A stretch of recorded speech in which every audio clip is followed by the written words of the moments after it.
Hello, everyone, and welcome to another community special on NBC WEYI 25. I'm Armstrong Williams. You know, I grew up in Marion, South Carolina.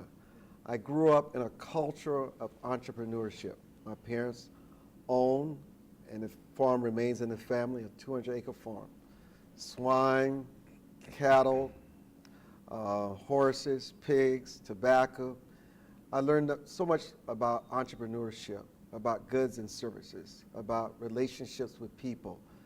I remember when my parents, and you know, everything is seasonal on the farm, when my father could not always pay the workers what he felt they deserved because we had a terrible season. I remember him going out slaughtering a hog, filling the refrigerator for about a year, slaughtering a cow.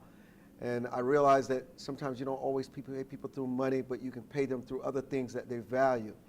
And so oftentimes as I look back at my entrepreneurial serial career, people ask me, how did I learn the basics? And I learned it at the feet of my parents. In fact, I never worked for anyone until I worked for Strom Thurmond in Washington, D.C. was my first job.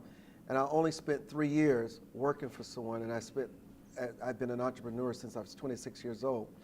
And it's wonderful when Becky and Tom and everyone was briefing us about the community conversation we're having today on small business owners. And she was telling me that Bob Van Deventer, who is the CEO and president of the Saginaw Chamber of Commerce, would be joining us.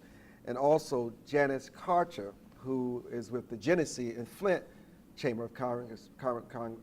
And what's more importantly, she is the vice president for economic development. And economic development in any community is something that is very important. You know, I don't know if you can teach entrepreneurship, or financial literacy, of fiscal responsibility, what small business owners have to really sacrifice and what they have to endure, unlike the government that just can write checks. We don't have that. I mean, there are many companies that are bailed out by the government, but if the small companies that you represent, if they get in trouble, they have to reinvent themselves. They have to lay off employees. Sometimes they have to find a new vein that has never been opened before to keep that economy going. I mean, these small businesses employ 5 or 10 people, but they are the bloodline to America, 80% of them.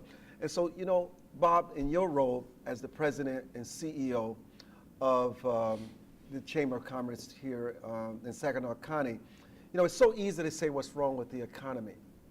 But what have we lost when we go back to the Industrial Revolution and the entrepreneur spirit? Because sometimes I think imagination and creativity is more important than knowledge. What has happened to that imaginative and creative spirit that America once had? I think I'm speaking for the Saginaw community. The Saginaw community has had to reinvent itself many times since the Industrial Revolution. In fact, it was before. The first economy in the Saginaw area was fur trapping, and then forestry, timber. Fur trapping? Yep. Wow. And then forestry and timber, and then actually furniture. They're the 2 largest furniture factories in the entire United States right on the Saginaw River at one point in time. They both burned down and were not rebuilt.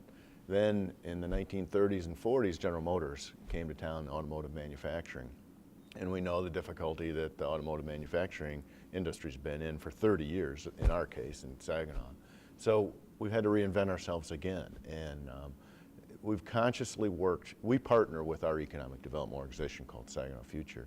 And how do we develop all those things that make it a better place for entrepreneurs to thrive, for new businesses to develop, and for small businesses to become medium-sized businesses, to become large businesses. And the top 3 industries in our county now are, number 1, healthcare. Number 2 is education, the growth of higher education in particular. And number 3, believe it or not, is tourism. We're fortunate to have the beautiful city of Frankenmuth in our Saginaw County, and Birch Run, which is just not too far, not too many miles from here, is actually, Birch Run is the second busiest exit off of I-75 from the tip of Florida to the Upper Peninsula. The number 1 exit is Orlando, Florida. Right. You know, Janice, I love the fact that you've been so involved in economic development. You know, everyone identifies with their DNA, and the DNA of Flint, Genesee has been the auto industry. But no city, no community can survive off one entity. Right. Everything has a beginning, like life, and everything has an end. How do you help the psyche of the people here in this community get away that there's much more to Genesee and Flint than the auto industry, untapped resources, things that are growing and building that they can become a part of? How do you get that etched into their minds that you're on your way to prosperity, you're on your way to recovery, but it starts with you? Mm-hmm. Well, and that's actually the challenge for economic developers across the state of Michigan as the state has redesigned its tax structure, as many companies have realized that maybe I started in the automotive industry, but now I need to serve alternative energy and I need to serve medical technology. And a lot of our small businesses have found ways to break into those new markets while still keeping a foot in auto to keep themselves healthy. And so it's an interesting dynamic for our companies, and it's the same challenge for our communities, that we have assets, we have strengths that are valuable. And finding the right customers for those assets and strengths is the same challenge that our local businesses have as well. But isn't it always true that a business, like I used to say, a chain is no greater than its weakest link? A business is no greater than the community that it represents, that it serves. How do you get the people to stop looking to the businesses as their new lifeline, and how they realize it takes their ingenuity, it takes the choices that they make, it takes their dedication and their belief in this place we call Flint, Genesee, and Saginaw County again, in order for it to become a reality? Mm-hmm. I think that comes through a combination of celebrating the success of entrepreneurs who are really committing and dedicating themselves to making their business success and also to supporting the community. But it also takes a full collaboration. In Flint and Genesee, we help facilitate a group called the E-Team. And it's really meant to form a no wrong door opportunity for folks who want to become entrepreneurs. There's help at universities, there's help in the Chamber of Commerce, there's help at our municipal governments. There are a lot of places where an entrepreneur could get help. And navigating that system and knowing what I'm ready for right now in developing my business plan or starting to make my first sale is part of the solution that comes through that E-Team. And that includes our Jumpstart conference that helps folks actually get in a room and hear from one another about their new business ideas and about where they'd like to go as an entrepreneur. What is an entrepreneur? What is an entrepreneur here in the Flint, Saginaw, Genesee County? What does it mean? And how does that work with the Chamber of Commerce? We have Bob and Janice here. How do they impact? How do they empower you? How do you make a difference? We'll find out when we come back. I'm Armstrong Williams.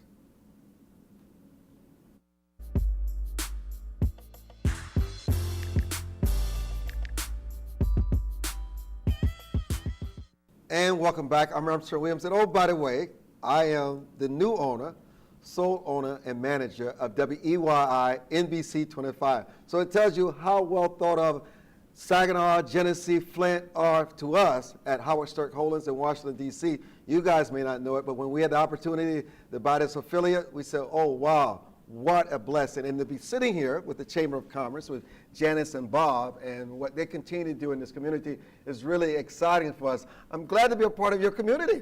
Welcome. Well, Glad to have you. Welcome. So, you guys, you teach one, you bring one. Let's get back to entrepreneurship. There are entrepreneurs out there today watching this show, and they don't realize, and they don't know how to work with the Chamber of Commerce. I'm going to turn the mic back to you and let you explain that to them, Bob, as the president and CEO of the Saginaw Chamber of Commerce. Somebody explained to me early on in my career, Chamber of Commerce is a unique spot. The community represents a triangle, and the 3 points of the community are the public sector, government and education, the private sector, which are typically our members of the Chamber of Commerce. But then there's the public at large, and the chamber is this little data point that bounces around in the middle there, trying to get everybody going in the same direction. And entrepreneurs, I think, and this is the message that we're trying to convey to many of the small local business owners, it's a confusing world out there. Entrepreneurs typically are idea type people, but they can't put, or their strength isn't putting structure to this. We can help with that, not because of what we personally can do, but who we can connect them to. Whether it's government regulations that are an issue, that are a roadblock or an obstacle, where there's resources of research that might be available through local community colleges, whatever that might be, how to get more people through their door, through advertising cooperatives. If the entrepreneur can think of the chamber in Flint or the chamber in Saginaw or the chamber in their local community is a place for them to connect to all these resources. So Janice, as the Vice President of Economic Development, I'd like for you to take time to explain to the community, because sometimes the community is last to know about the economic development, the progress, the good things that are happening. We're so accustomed to if it bleeds, it leads. Well, my thing, if it's success, then there's more success. That's our headline today. Talk about the successes of the things that you're doing in the Genesee, in the Flint economic area, and the spirit of things. Talk about that space. Well, there's certainly some great stories in Flint and Genesee that a lot of people don't know about. We're known for our history with General Motors, but in the meantime, there have been folks who may have been in the auto industry or may have come from other sectors who've started businesses who have actually outgrown that definition of small business because they've taken their companies from 0 to 300 or 900 employees. And so Diplomat Specialty Pharmacy in Flint is a great example of that. Father and son pharmacy team who ran a pharmacy store, but they were compounders, and that's a destination, and people were coming from Ontario, from out of state, to buy these specially compounded drugs to deal with their serious illnesses, in many cases cancer and MS. And the Diplomat Specialty Pharmacy story is one of taking a strength and finding a market and a growth niche within a fairly mature industry in terms of healthcare. But this company has gone from 250 employees in Flint to 900, and they have over 30 open positions right now for people who think they'd like to work for this entrepreneur, Phil Hagerman. But they're a great example also of how to grow a business from something that was a retail store to a national company that just broke $1 billion in sales. Wow. You know, Bob, sometimes we forget about the things that impact and slow and devastate an economy. It's people, it's their behavior, it's their choices, whether it's crime. And they don't add to the economy, they take from the economy. Speak to people today in our community how they can better support this economy, commerce, by their own choices and the things they do in terms of raising their children, making them productive, teaching them morals, teaching them responsibility and accountability, teaching them that I am my neighbor's keeper, that, you know, somebody could give you a hand now or give you help, but it shall never become your destiny. I think, you know, Saginaw shares this issue with Flint and the issue of violent crime and all the layered issues that are dealing with it. And it's more than just 15-year-olds fighting with one another. It's deeper than that. And years ago, when it was very easy to graduate from high school and go to work and become a middle-class person who lived in an area by going to work in the automotive industry, is gone. And we haven't been able to convey the importance of skilled trade, of education to these young people. And they fall into the trap, as you said. There's more to destiny than walking the streets as a 15-year-old trying to find your economy, as whether it's drug sales or whatever it might be. And so we need to get that cultural aspect of pride and dignity back, so that these 14 and 15-year-olds want to go to school.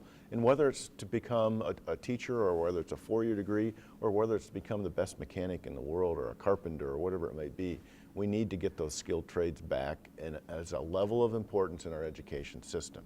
And that's only one of the elements in violent crime. There are a lot of other issues in there. But I know both communities are working very hard at dealing with that, because it dramatically has a negative effect on the economy and the image of this area. Janice, what do you say to parents watching today's broadcast? Because this is really about commerce and entrepreneurship, that what you may have through commerce and through entrepreneurship that is available for their son, their daughter, where they can go and get skills, build real self-esteem. You know, kids like it when they accomplish something, when they build something, when they create something. What do you have that is supportive to parents and families in this entrepreneur space? As a matter of fact, I would say first that one of the things that people can do that make a difference in their economy is to buy locally produced products and food. and cabinets and all kinds of things are made in our community. We don't just make cars. And so there's a potential for people to make buying choices that directly impact our community. On the question of youth and alternatives, we are the home of a major program that takes place I don't want after to, you know school. what? I know my main man, the general on the floor, told me I had 30 seconds. Oh, I don't want anything to interrupt what you're about to say. So here's what we're going to do. Janice and Bob, we're going to take a break. We're going to come back because I'm excited to hear what you're about to say because I know it's going to be potent, it's going to be strong, it's going to change lives, it's going to empower people towards entrepreneurship, and that's exactly what we're trying to do today, and we'll be back.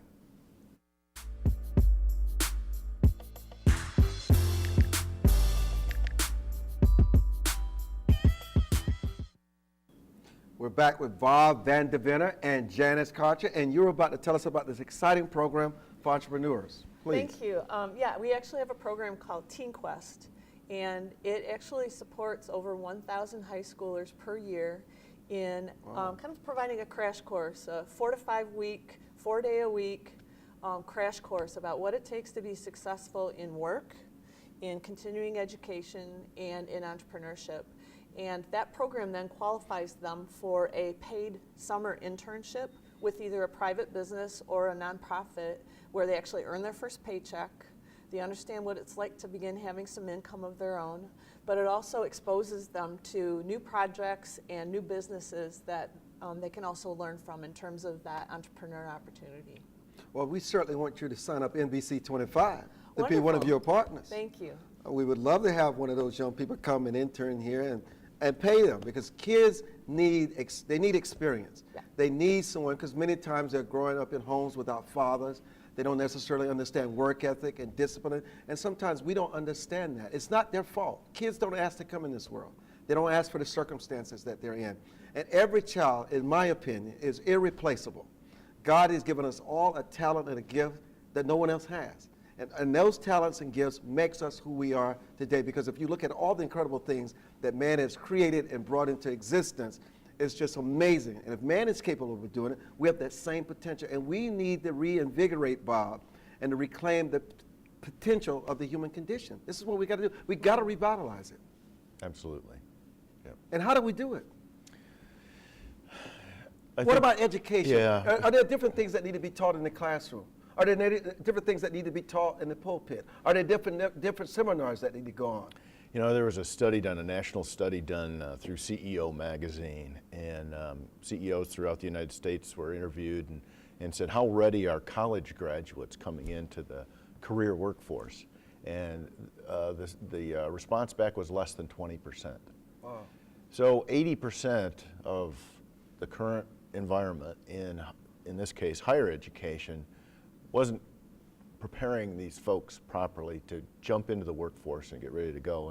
And I had a conversation before we came on air, and I've been in the workforce a long time. When I first came in the workforce, there were management training programs, and businesses were able to train these young people to get them up and running. Many don't have that luxury anymore. Those young people are thrown right into the workforce. So we have to rely more and more upon the educational system to get them ready. I think there needs to be a better partnership between education and business. I know each community has that. We need to work together to get those folks ready. And it doesn't have to be a 4-year college degree. As I mentioned earlier, vocational technical training is extremely important to our economy and to the community. Plus, you've got kids who aren't interested in algebra or physics or chemistry, but they love to crank the ratchet. They love the skill of turning a room from what it was into what it could be, whether they're a carpenter or a painter or an electrician or a plumber. And so I think we need to re-emphasize the importance of those skilled trades, and our education system needs to recognize that too. So Janice, one of the advantages my brothers and sisters and I had growing up was that even though there were places that we could not travel to because we worked on the farm all the time, I was in Europe, I was in Africa, I was in Asia through books. I learned science through books, geology. I learned some applications of entrepreneurship through books, but I learned the hands-on through working on the farm. What is it that parents can do that their kids should read? Should they go to the library? Should they, in this internet, when we were coming along, there's no such thing as the internet. Right. I mean, there's no such thing. We had to send mail. and all this stuff that quickly getting the mail out. We had to do it through mail and the postal service. But what can kids, how can they take further advantage of the internet and books in the home that can further help them to understand the things that they really want to do and the gifts that they have within, things that they really enjoy and things they're really good at? It's so important to be able to have access to that broad range of information, and what we found is that the websites are getting better at actually zeroing in on information that really matters to folks in our communities, like what are the hot job trends?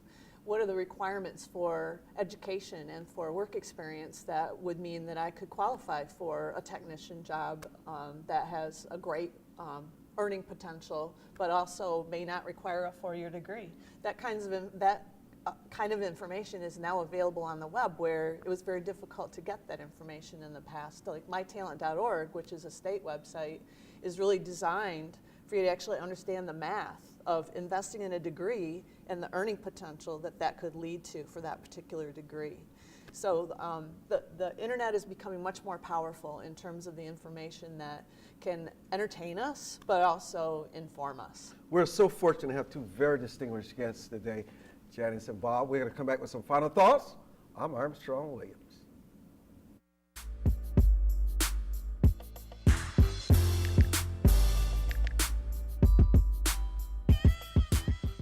I'm going to give Bob and Janice an opportunity to answer a question which they should just not clearly out of the ballpark. Why should people come to Flint, Saginaw, Genesee, and why should they stay in Flint, Saginaw, and Genesee? We'll start with you, Janice. Well, Flint and Genesee have a lot of tremendous assets. You know, this is a community that led the national economy for years, has wonderful cultural infrastructure, higher education, #1 engineering program in the country, and a lot of value and opportunity, because the economy has shifted and it's creating lots of opportunity for folks, as I mentioned, in pharmacy, in medical technology, in alternative energy. And we have a workforce with a lot of people who are unemployed who have great experience. So it's a wonderful opportunity for people to live here, and people are moving back to Flint who were out of state and are finding jobs. And it's also a great opportunity for businesses who are coming to our area, like American Pipe, who will be the first company to build on the Buick City site. Bob? In Saginaw, I had the pleasure to work in downtown Flint for a couple of years and recognize that Flint and the people who live here really gravitate a lot towards the south in Detroit, not so much towards Saginaw. In Saginaw, they gravitate towards the north part. And in our area, we've made a focused effort really identifying what we call the Great Lakes Bay region, Midland, Saginaw, Bay, Mount Pleasant.